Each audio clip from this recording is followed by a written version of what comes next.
Functional analysis की lecture series में एक बार फिर से आप सभी का स्वागत है।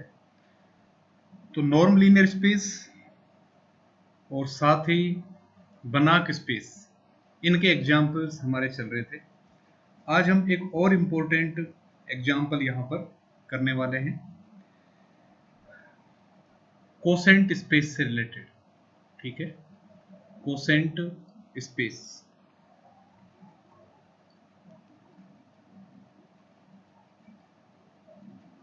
कोसेंट स्पेस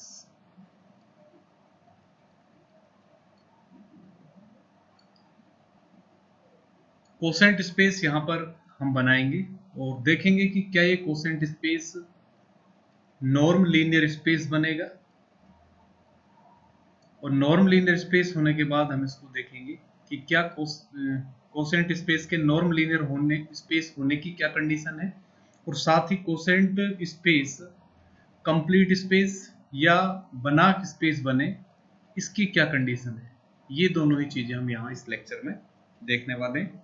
तो इसके लिए हम इसका जो एग्जाम्पल है वो स्टार्ट करते हैं। Let capital M be a closed linear subspace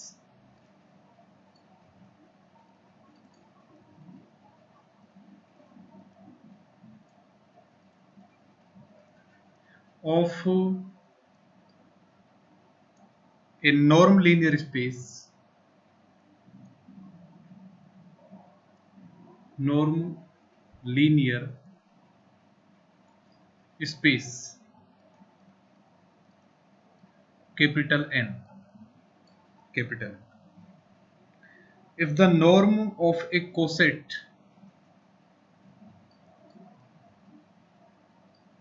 norm of a coset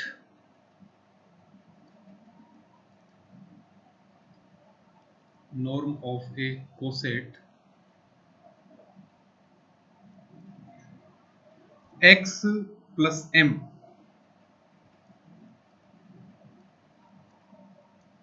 in the quotient space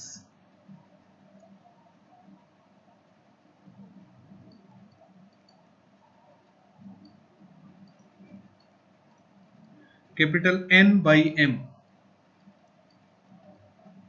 is defined by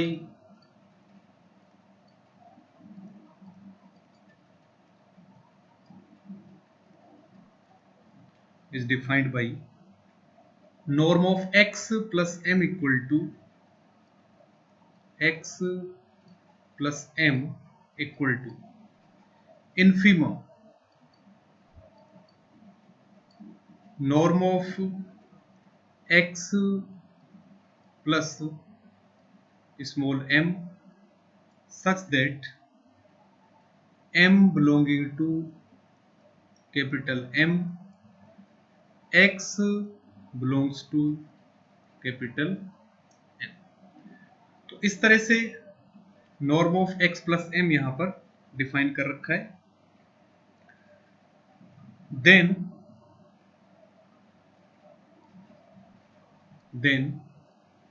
n by m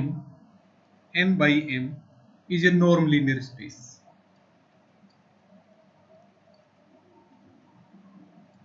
norm linear space. तो सबसे पहले ये पार्ट हम इसका प्रूव करेंगे। इसके अंदर हम क्या कर रहे हैं, क्लोज्ड लीनियर सबस्पेस हमें दे रखा है कैपिटल M। ठीक है, किसका? Norm linear space capital N का। तो अब आपको ध्यान रहे कैपिटल N यहां पर क्या है, नॉर्म लीनियर स्पेस है, और M इसका क्लोज्ड लीनियर क्या है, सब स्पेस है। तब अगर N नॉर्म लीनियर स्पेस है, तब हमें प्रूव ये करना है इस रिजल्ट के अंदर या इस एग्जाम्पल के अंदर कि N बाई M जो कोसेंट स्पेस यहां पर बन रहा है, ये भी क्या बनेगा, नॉर्म लीनियर स्पेस बनेगा। और कोसेंट स्पेस का कोई भी अगर एलिमेंट मैं यहां पर उठाऊं, तो कोसेंट स्पेस के एलिमेंट्स को आप किस तरह से लिखते हैं, उनका नॉर्म यहां पर डिफाइन किया हुआ। तो जो रिजल्ट हमारे पास है यहां पर, जो एग्जाम्पल में हमें यहाँ जो प्रूव करना है। गिवन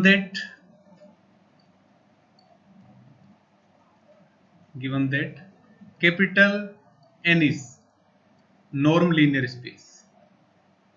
एक तो ये आपको दे रखा है norm linear space.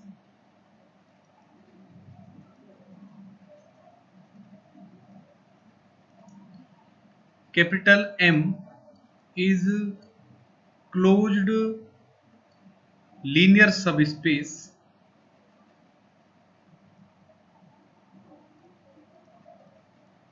of n।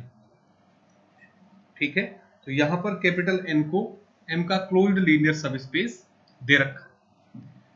We have to prove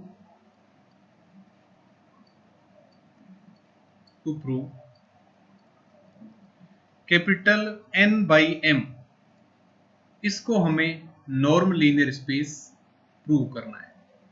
norm linear space. अब आपको पता है कैपिटल N बाई M के एलिमेंट्स किस तरह के होते हैं। कैपिटल N बाई M अगर मैं सेट लिखना चाहूँ, N by M equal to किस तरह के बनाते हैं cosets, x plus m such that x belongs to n। तो कोसेट के अंदर इस तरह के एलिमेंट्स हम लेते हैं, x प्लस m। ठीक है, तो m तो इसके लिए क्या है अपने पास, जो सब स्पेस आप ले रहे हैं। ठीक है, तो n बाई m इसको बोलते हैं, n by m।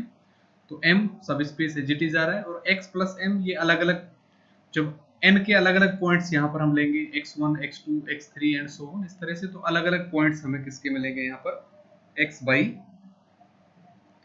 n by m के हमें डिफरेंट यहाँ पर पॉइंट्स मिलेंगे। तो इस तरह के एलिमेंट्स हैं।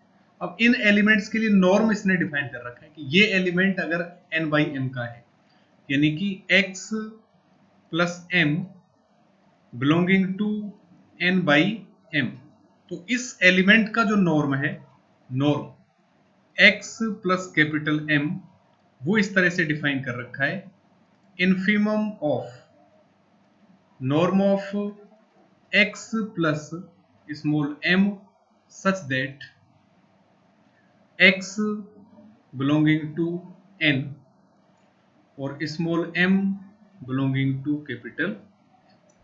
इस तरह से नॉर्म डिफाइन कर रखा है। तो हमें प्रूव करना है कि इस नॉर्म के लिए ये नॉर्म लीनियर स्पेस है, यानी कि नॉर्म की सभी प्रॉपर्टीज हमें देखनी है। तो इंपॉर्टेंट चीज जो यहाँ पर है वो ये है कि capital N norm linear space है, और कैपिटल N के जो एलिमेंट्स होंगे, कैपिटल N के एलिमेंट्स वो नॉर्म लीनियर स्पेस की जो भी प्रॉपर्टीज है उनको फॉलो करेंगे। तो किस तरह से हम इसको करेंगे, देखिए। सबसे फर्स्ट प्रॉपर्टी हम देखें, number one, since norm of x plus m equal to क्या है मेरे पास, infimum norm of x plus small m such that x belonging to capital N, m belonging to capital M, ये मेरे पास है। अब आप इसमें देखिए, x किसका एलिमेंट है, n का। ठीक है, स्मॉल m किसका एलिमेंट है, कैपिटल M का, कैपिटल M का। लेकिन कैपिटल M सब स्पेस है, capital M is sub space of capital N। तो कैपिटल M अगर सब स्पेस है कैपिटल N का, तो निश्चित रूप से कैपिटल N का सबसेट भी होगा। तो M अगर स्मॉल m का एलिमेंट है, this implies M belongs to capital N also, capital N का एलिमेंट्स भी होगा। तो x n का एलिमेंट है, तो क्या बना मेरे पास, x और m दोनों ही किसके एलिमेंट हैं, n के एलिमेंट्स। तो ये अगर n के एलिमेंट हैं, जबकि n क्या दे रखा है, norm linear space, n is norm linear space. This implies norm linear space है, इसका मतलब लीनियर स्पेस होगा, और यार मैं ये कहूं कि वेक्टर स्पेस भी होगा। तो x प्लस m जो एलिमेंट बनेगा, ये भी निश्चित रूप से किसका एलिमेंट होगा, कैपिटल N का, क्योंकि v1 और v2 अगर किसी वेक्टर स्पेस के दो एलिमेंट्स हैं, then v1 plus v2 is also element of same vector space. तो अगर x प्लस m इसका वेक्टर हमारे पास बन रहा है, एलिमेंट बन रहा है, तो n क्या दे रखा है आपको, नॉर्म लीनियर स्पेस, इसलिए नॉर्म की प्रॉपर्टी सेटिस्फाई होगी। This implies x plus m जो एलिमेंट आ रहा है इसका या इसका जो वेक्टर है, इसका नॉर्म निश्चित रूप से क्या होगा, ग्रेटर देन इक्वल टू 0। और रीजन क्या है, since n is norm linear space. तो n अगर नॉर्म लीनियर स्पेस है तो n का कोई भी वेक्टर आप उठाएं, उसका नॉर्म निश्चित रूप से क्या होगा, ग्रेटर देन इक्वल टू 0। तो यहां पर देखिए आप, norm of x plus m greater than equal to 0 आएगा हर एक m के लिए, ठीक है। x या m जो भी आप लें, x तो अब यहाँ पर फिक्स रहेगा क्योंकि इस x के लिए आप डिफाइन कर रहे हो, m यहाँ पर वेरी कर रहा है, तो x प्लस m का नॉर्म क्या आ रहा है, ग्रेटर देन इक्वल टू 0। तो अगर नॉन नेगेटिव टर्म्स अगर सारी की सारी आ रही हैं, तब उन सभी टर्म्स का इनफीमम भी क्या होगा, नॉन नेगेटिव होगा, ठीक है। इसका मतलब क्या हुआ, यहां पर जो ये पूरी की पूरी टर्म है ये क्या बनने वाली है, ग्रेटर देन इक्वल टू 0। तो यहां से मैं लिख सकता हूं, this implies norm of x plus m is greater than equal to 0, greater than equal to 0 for each x belonging to capital। तो सबसे पहले तो हम यही देखते हैं कि जो स्पेस है जिसको हमें नॉर्म लीनियर स्पेस प्रूव करना है, उस स्पेस का हर एक एलिमेंट हम लें, उस एलिमेंट का जो नॉर्म होगा या वेक्टर का नॉर्म होगा वो क्या होगा, नॉन नेगेटिव होगा। इसी के अंदर दूसरी प्रॉपर्टी हम ये करते हैं, लेट या हम ये लेकर चलें, norm of x plus m equal to 0। अगर मैं ये लेकर चलूं तब हमें ये प्रूव करना है कि x plus m equal to किसके होगा, 0 एलिमेंट के बराबर होगा। x प्लस m को 0 एलिमेंट के इक्वल मुझे लेकर आना है। तो देखिए, अगर x प्लस m का नॉर्म इक्वल टू 0 है, दिस इंप्लाइज ये मैं लेकर चल रहा हूं, let norm of x plus m equal to 0, this implies, इस नॉर्म की मैं डेफिनेशन लिखूंगा। नॉर्म की डेफिनेशन क्या है, infimum of norm of x plus small m such that x belonging to n, m belonging to m equal to 0। ये मेरे पास आ गया। जबकि अभी हमने देखा है कि x प्लस m किसका एलिमेंट है, कैपिटल N का, इसलिए ये क्या होगा, non negative, greater than equal to 0। सारी terms greater than equal to 0 है, तो इनफीमम भी क्या होगा, नॉन नेगेटिव, है ना। तो यहां से आप देखिए, इनफीमम को मैं क्या कह रहा हूं, 0 के बराबर है।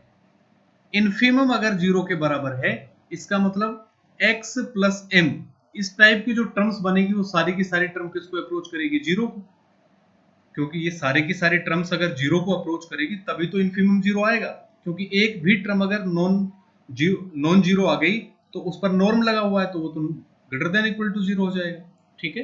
ये तो एक भी टर्म आप यहां से देख सकते हैं कि अगर, या मैं ये कहूं कि अगर इनफीमम 0 है, मैं आपको ये बता रहा हूं यहां पर कि अगर infimum of x n equal to, या इनफीमम ऑफ कोई भी स्पेस में लूं, suppose set m equal to 0, तब इस सेट के अंदर कोई ना कोई सीक्वेंस इस तरह का एग्जिस्ट करेगा जो किसको कन्वर्ज करेगा, 0।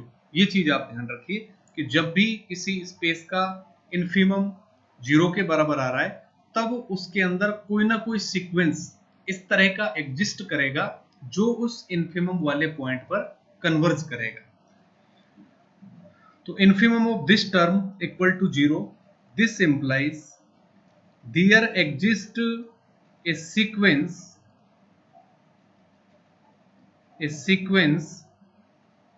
mk in capital M such that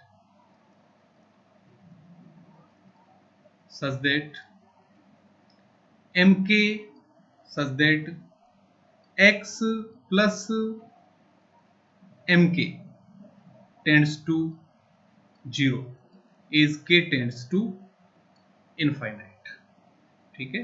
आप देखिए यहाँ पर, क्योंकि मैं पॉइंट जो कोसेट का जो एलिमेंट लेकर चल रहे हैं, कोसेट जो लेकर चल रहे हैं, n बाई m का जो एलिमेंट कोसेट बन रहा है x प्लस m, तो x तो फिक्स पॉइंट है, वहां पर वेरी केवल किसके पॉइंट कर रहे हैं, कैपिटल M के पॉइंट। तो जब मैं यहाँ सीक्वेंस बनाऊंगा तो वहां पर कैपिटल M के पॉइंट वेरी करेंगे।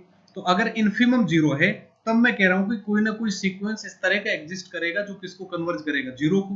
और वो ये सारे के सारे जो इस टाइप के जो बनेंगे एलिमेंट्स, उस सीक्वेंस की जो टर्म्स आएंगी वो इस टाइप की आएंगी। तो x तो वहां पर फिक्स रहेगा और सीक्वेंस किस में बना, कैपिटल M में, कौन सा, m के। तो x प्लस m के किसको कन्वर्ज करेगा, 0। ठीक है, तो x प्लस m के अगर 0 को कन्वर्ज कर रहा है तो मैं इसको क्या लिख सकता हूं, this implies mk tends to minus x, mk tends to minus x। अब आप देखिए यहां पर, since capital M is closed, क्योंकि थ्योरम के अंदर ही हम मानकर चले कि capital M closed linear sub space है। तो कैपिटल M अगर क्लोज्ड है तब क्या होगा, सीक्वेंस M के जिस पॉइंट पर कन्वर्ज करेगा, यानी कि यहां पर मैं क्या ले रहा हूं, माइनस x, तो वो जो पॉइंट आ रहा है उसका, यानी कि जो लिमिट पॉइंट आएगा सीक्वेंस का, वो निश्चित रूप से इस सेट का एलिमेंट होगा।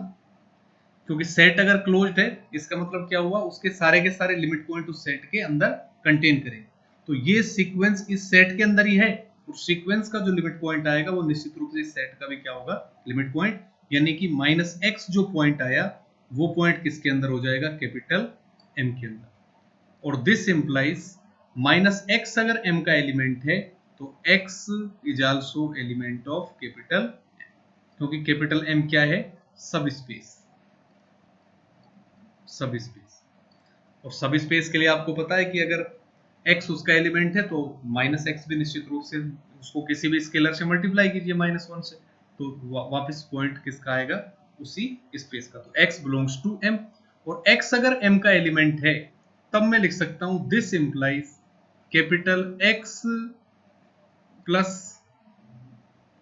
m equal to m, equal to m। ठीक है, ये आपने पढ़ा होगा कि अगर G M, अगर W कोई भी सब स्पेस है, सब स्पेस, सब स्पेस, ठीक है, और मान लेता हूं कि Y किसका एलिमेंट है, W का, then Y plus W equal to वापिस किसके बराबर आता है, W। तो X अगर M का एलिमेंट है, M सब स्पेस है, then X plus M will be equal to capital M।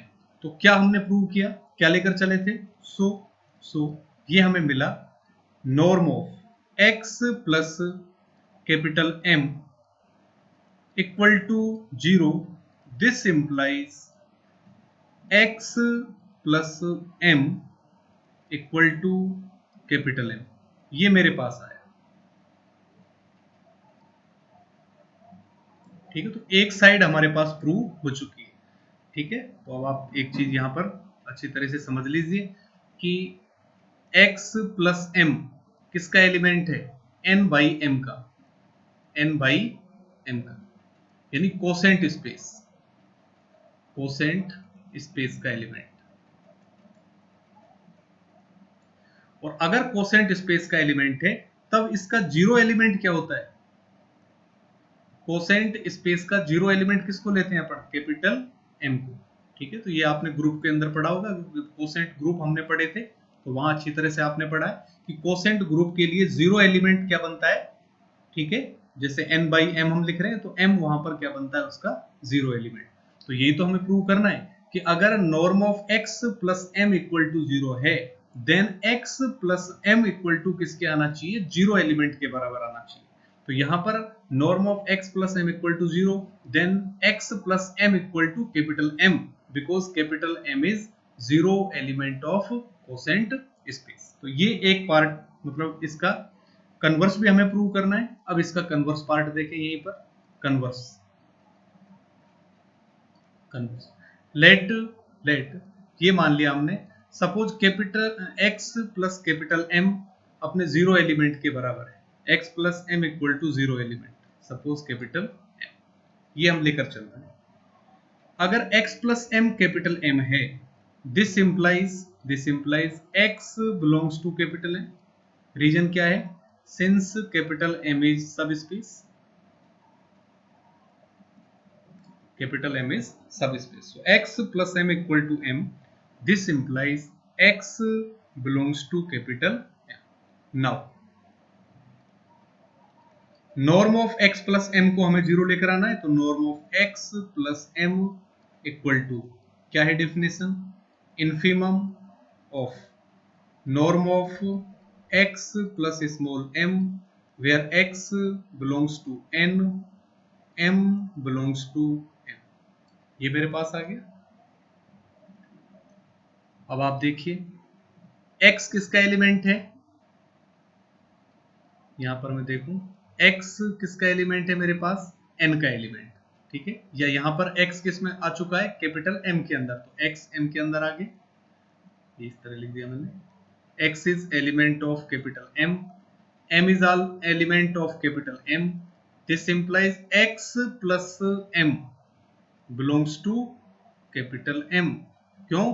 क्योंकि कैपिटल M क्या है, सब स्पेस, ठीक है। तो V1 और V2 अगर स्पेस के एलिमेंट है, देन V1 प्लस V2 भी उसी स्पेस में होंगे। तो x प्लस m एलिमेंट किसका बना, कैपिटल M का।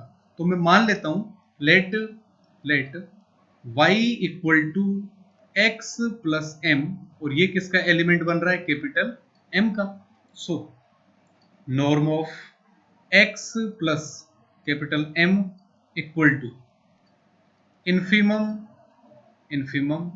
और ये मेरे पास बन गया norm of y such that y belongs to capital M, y belongs to capital M।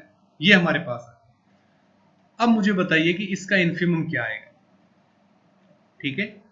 M के एलिमेंट्स, तो M हमारे पास क्या है, सब स्पेस। अब सब स्पेस के अंदर बहुत सारे एलिमेंट्स हैं हमारे पास है, ठीक है। अब इन एलिमेंट्स जो भी वेक्टर्स इसके अंदर आ रहे हैं, उन सभी वेक्टर्स की लेंथ आप देख रहे हैं, ठीक है। अब जो भी उन वेक्टर्स की लेंथ आएगी, उनमें से जो इन्फीमम है वो इसके बराबर हम लिखेंगे। अब आपको पता है कि वेक्टर स्पेस के अंदर जीरो वेक्टर भी होगा, क्योंकि अगर सब स्पेस आप ले रहे हो तो निश्चित रूप से सब स्पेस में जीरो वेक्टर भी कंटेन करेगा। तो यहां पर जीरो वेक्टर भी मेरे पास होगा। तो जब यहां पर जीरो वेक्टर होगा, इसका मतलब अब जीरो के अलावा जो भी वेक्टर चाहे यहां पर हो, लेकिन जब इन्फीमम निकालोगे, क्योंकि नॉर्म आ रहा है तो greater than equal to zero है, सारे के सारे एलिमेंट्स नॉन नेगेटिव हैं, तो नॉन नेगेटिव है तो इन्फीमम क्या बनेगा, सबका इन्फीमम हमारे पास किसके बराबर आएगा, जीरो के बराबर। क्योंकि बाकी सबका जब नॉर्म लोगे तो वो या तो जीरो होगा या जीरो से बड़ा होगा, इसलिए इन्फीमम के लिए हमारे पास क्या बना, जीरो। तो हमारे पास क्या आया, सो क्या लेकर चले थे हम, x plus m equal to m, हम ये लेकर चले थे। This implies norm of x plus m equal to 0। तो यहां से हमारे पास ये आ गया। तो इन दोनों को हम जब एक साथ मर्ज करेंगे, तो ऊपर वाला जो रिजल्ट आप देखिए, ऊपर मेरे पास क्या आ गया था, नॉर्म x प्लस m को मैं जीरो लेकर चला था और प्रूव कर दिया कि x प्लस m किसके बराबर है, m के बराबर। और यहां पर x प्लस m को मैं m के बराबर लेकर चला और मैंने प्रूव कर दिया कि norm of x plus m equal to किसके है, जीरो के। तो मैं यहां से लिख सकता हूं hence x plus m norm of x plus m equal to 0 if and only if x plus m equal to 0 element, और 0 एलिमेंट यहाँ किसके बराबर है, कोसेंट स्पेस का m के बराबर, ठीक है। तो ये फर्स्ट पार्ट हमारे पास इसका प्रूव हुआ। नॉर्म लीनियर स्पेस की फर्स्ट प्रॉपर्टी में हम यही प्रूव करते हैं कि सबसे पहले तो क्या, जो भी आप वेक्टर ले रहे हैं स्पेस के, वो सारे वेक्टर्स हैं, उनका नॉर्म क्या आना चाहिए, ग्रेटर देन इक्वल टू 0 आना चाहिए। दूसरी चीज, ग्रेटर देन इक्वल टू 0 आने के बाद दूसरा, अगर वेक्टर का नॉर्म 0 के बराबर है तब वो वेक्टर 0 होना चाहिए। तो वो चीज हमने अपने पास आ गई कि norm of x plus m equal to 0 if and only if x plus m equal to 0 element. Second property हम देखें अब नॉर्म लीनियर स्पेसेस की, प्रॉपर्टी नंबर सेकंड। तो सेकंड प्रॉपर्टी हम क्या करते हैं, नॉर्म ऑफ एल्फा x हम लेकर चलते हैं। तो यहां पर एल्फा तो मैं सपोज क्या ले रहा हूं, scalar, late alpha is scalar, और एलिमेंट में यहां पर कोसेंट स्पेस का ले लेता हूं, x plus m belongs to n by, ये कोसेंट स्पेस का एलिमेंट है। तब मैं ये लेकर चल रहा हूं, देन नॉर्म ऑफ एल्फा और x plus m, this norm, तो ये नॉर्म किसके बराबर आएगा, इक्वल टू इस तरह से लिखेंगे, infimum norm of alpha x plus small m such that x belongs to n और m belongs to capital M, which is equal to अब आप देखिए यहां से मैं क्या लिख सकता हूं इसको, x किसका एलिमेंट है, n का एलिमेंट, m किसका एलिमेंट है, m का, m किसका सबसेट है, n का, इसका मतलब m n का भी एलिमेंट है, तो x प्लस m जो बनेगा x प्लस स्मॉल m ये किसके अंदर चला गया, n के अंदर, और n क्या है, नॉर्म लीनियर स्पेस, इसलिए norm of x plus m, इसके लिए आपको पता है कि ये प्रॉपर्टी होल्ड करेगी, नॉर्म लीनियर स्पेस की प्रॉपर्टी x प्लस m के लिए, कि अगर आप इसको स्केलर से मल्टीप्लाई करते हैं और नॉर्म लें तो ये प्रॉपर्टी होती है norm of alpha x equal to mod alpha into norm of x, ये प्रॉपर्टी अगर नॉर्म लीनियर स्पेस है, तो यहाँ पर x प्लस m n का एलिमेंट है और n क्या है, नॉर्म लीनियर स्पेस, तो मैं यहां से लिख सकता हूं इक्वल टू इन्फीमम ऑफ, और इसकी वैल्यू आ जाएगी mod alpha into norm of x plus m such that x belongs to n, m belongs to capital, ये आ गया। अब इन्फीमम किस पर वेरी कर रहा है, m पर, क्योंकि x यहाँ इस एलिमेंट के लिए फिक्स है, केवल वेरी कौन करेंगे, m के एलिमेंट्स, तो अल्फा को मैं यहां से बाहर ले सकता हूं, तो ये मेरे पास आ जाएगा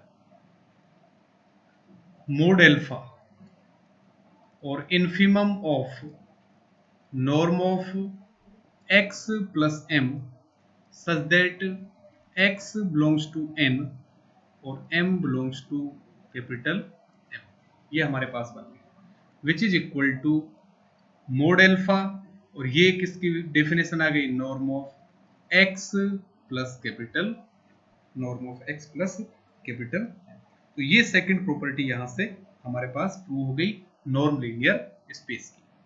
थर्ड प्रॉपर्टी इसकी हम देखें, प्रॉपर्टी नंबर थर्ड, तो थर्ड प्रॉपर्टी में दो एलिमेंट्स में इसके ले रहा हूं n बाई m की, suppose x plus m comma y plus m, suppose दो एलिमेंट्स मैंने ले लिए n बाई m, तो ये अगर n बाई m के एलिमेंट्स हैं तो x एंड y किसके एलिमेंट्स होंगे, कैपिटल N की, ठीक है, कोसेंट स्पेस की डेफिनेशन जो आप लिखते हैं। अब मैं ये लेकर चल रहा हूं ट्रायंगुलर प्रॉपर्टी में दो एलिमेंट्स हम लेते हैं, x दूसरा एलिमेंट y, तो norm of x plus y क्या आना चाहिए, less than equal to norm x plus norm y, तो यहां हम ये लेकर चल रहे हैं norm of first element x plus m और plus y plus m, this norm, ये हम लेकर चल रहे हैं, इसको हमें प्रूव करना है less than equal to norm of x plus m plus norm of y plus, इसको मैं क्या लिख सकता हूं, देखिए equal to norm of x plus y, x plus y और प्लस m, आपको पता है कोसेंट स्पेस में ऑपरेशंस जो अपन डिफाइन करते हैं, operations x plus m plus y plus m, ठीक है, दो एलिमेंट्स का एडिशन जब आप करते हो तो उसको आप इस तरह से लिख सकते हो x प्लस y और प्लस m, ठीक है,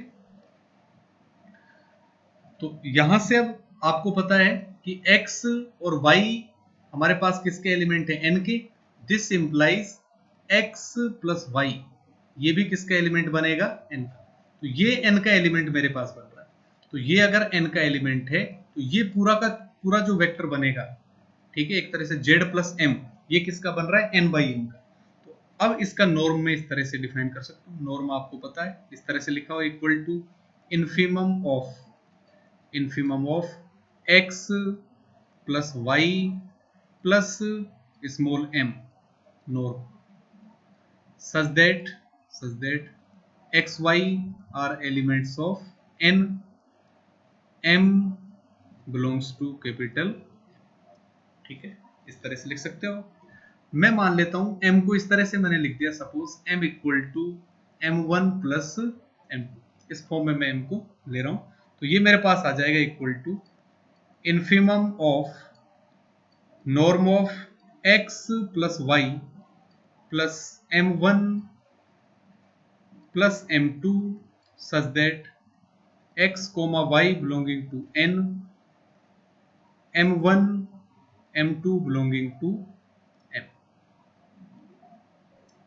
ठीक है, इस तरह से, which is equal to infimum of, इस तरह से मैंने इसको लिख दिया, norm of x plus M1, x plus M1 और plus y plus M2, plus इस तरह से लिख दिया मैंने y plus M2 norm, such that x y belonging to n, M1 M2 belonging to M, ये हमारे पास आ गया। अब आप देखिए यहां पर x और y ये तो किसके एलिमेंट है, n के, M1 और M2 में किसके एलिमेंट ले रहा हूं, कैपिटल N के, और M क्या है, सब स्पेस, इसका मतलब निश्चित रूप से सबसेट भी किसका होगा, N का, तो सबसेट है तो M1 और M2 दोनों ही निश्चित रूप से किसके एलिमेंट होंगे, N के भी होंगे, यानी कि x, y, M1, M2 ये सारे के सारे एलिमेंट किसके, N के, और N हमें क्या दे रखा है, norm linear space, norm linear space है तो निश्चित रूप से वेक्टर स्पेस भी है, और अगर वेक्टर स्पेस है और ये सारे N के एलिमेंट हैं तो x प्लस M1 ये एलिमेंट किसका होगा, n का, इसी तरह से y प्लस M2 ये जो एलिमेंट बनेगा ये भी किसका होगा, n का, और n क्या है, norm linear space, n is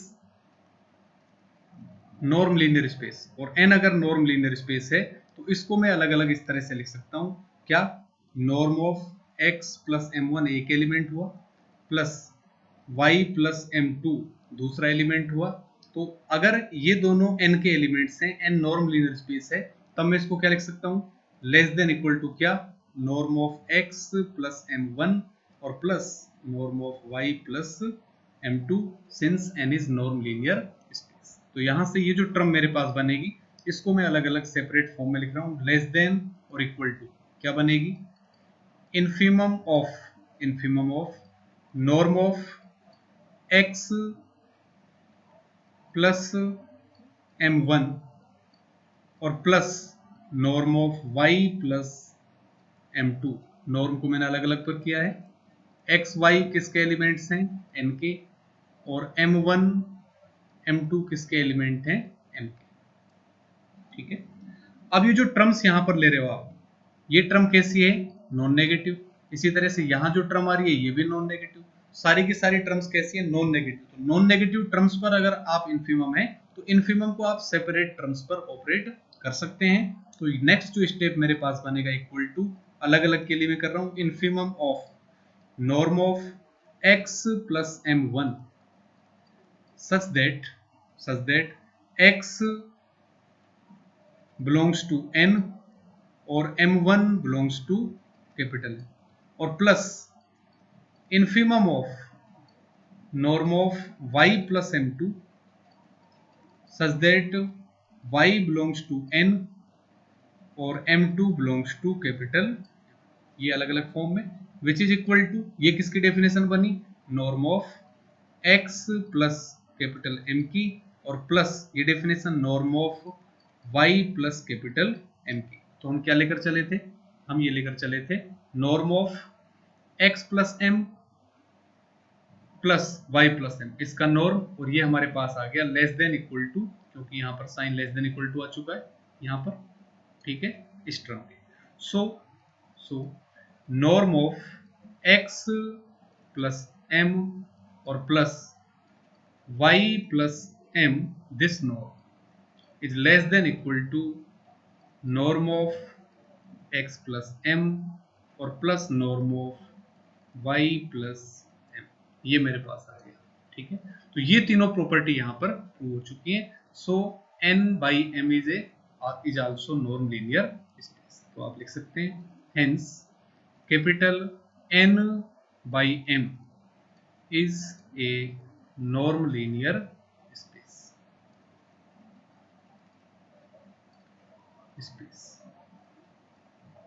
ठीक है। तो n by m norm linear space है, उसके लिए कंडीशन क्या है कि कैपिटल N को नॉर्म लीनियर स्पेस होना चाहिए, या ये हम लेकर चलें कि n क्या है, नॉर्म लीनियर स्पेस। तो अगर n नॉर्म लीनियर स्पेस नहीं है उस केस में कोई जरूरी नहीं है कि n बाई m क्या बने, नॉर्म लीनियर स्पेस बने। तो इस तरह से आप नॉर्म लीनियर स्पेस चेक कर सकते हैं। नेक्स्ट जो हमारी क्लास होगी उसमें हम देखेंगे कि कैपिटल N बाई M बनाक स्पेस बनेगा या नहीं बनेगा। ठीक है, तो नॉर्म लीनियर स्पेस अगर बनाक स्पेस बने उसके लिए हमें क्या करना पड़ेगा, कंप्लीटनेस। तो हम देखेंगे कि क्या ये कंप्लीटनेस प्रॉपर्टी सेटिस्फाई करेगा और कौन सी ऐसी कंडीशन है जिस कंडीशन में ये बनाक स्पेस बनेगा। तो ये हम हमारे नेक्स्ट लेक्चर में कंप्लीट करेंगे।